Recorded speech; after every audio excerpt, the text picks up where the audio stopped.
First of all, many congratulations to PIBM to having come this far from my last visit to this visit.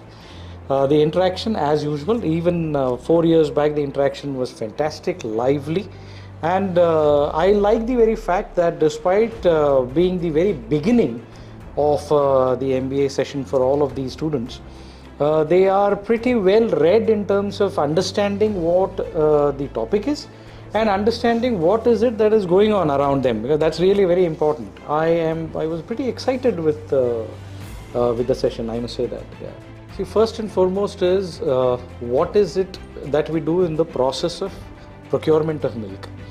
One really needs to understand how the milk gets procured and all of that, because that is where the sustainability starts as a project. For example, what is the kind of fodder that is used? What is the cattle feed that is used? Is it organic? Is it laced with steroids? All these are checks and balances that we put right at the place where the milk production actually happens, if I may say so. So that is where things start moving up. Now earlier we used to transport this milk into plastic cans up to the dairy when there was no infrastructure available. But we realized that this is not a very healthy practice. So about 10-15 years back, we changed this practice. What we started doing is that we gave aluminium cans obviously to all the farmers, and we started creating bulk coolers at every possible convergence point, where farmers from a couple of villages can come and they can deliver the milk there in the bulk cooler directly, and from there we can lift it up to our factory. So that was point number 2. Point number 3 was that there were a whole lot of products which were earlier, lassi as you rightly said, was only available in a plastic pouch. And we said this plastic is creating a big royal mess. So the only available packaging at that point of time was the UHT packaging, the Tetra Pak packaging. Of course, it does take a little toll on the taste of the lassi, but we have tried to keep it as normal as possible.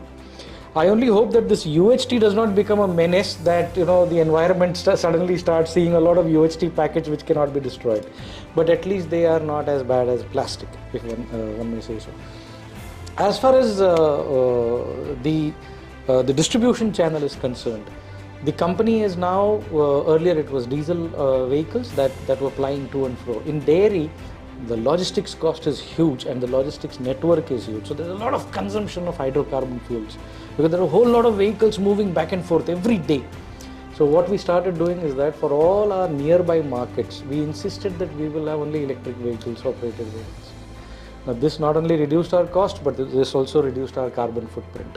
So these are various initiatives that we keep on taking as and when they come and as and when they become feasible for the industry to operate, because you've got to be competitive. At the end of the day, you have to adopt all of these, but at the same time be competitive in the market. And you have to ensure that the product quality is not tampered with. The most important point I feel is that every student should try and make himself employable first. And by making oneself employable means that one is skilled, right? You obviously need all those skill sets. One is soft skills, you need to know your technical skills and all of that. You need to have that. There is no two ways to it.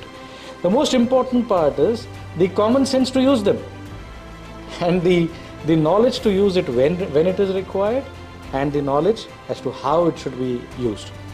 What I feel is that generally students carry their college life into the corporate life, which becomes a big problem.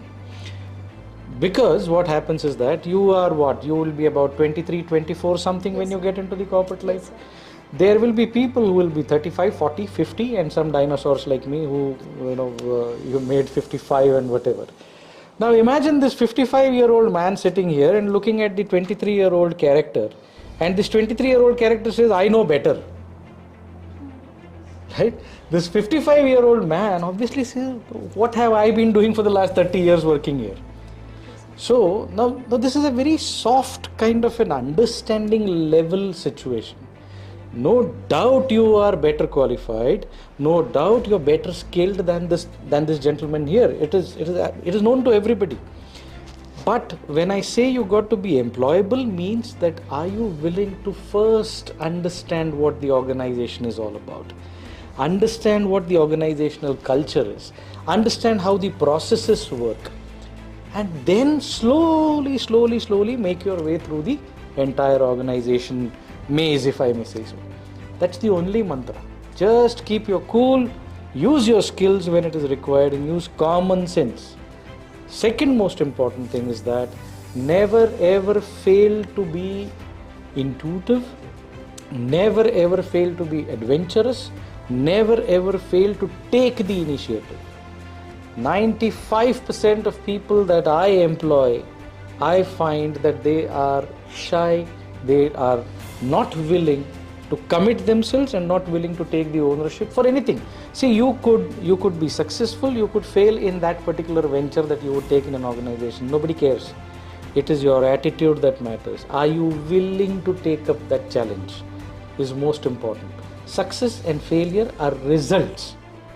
Those can be, you can really work about how to change us, how to better the success, how to change the failure into success. That can be worked out. The attitude is important.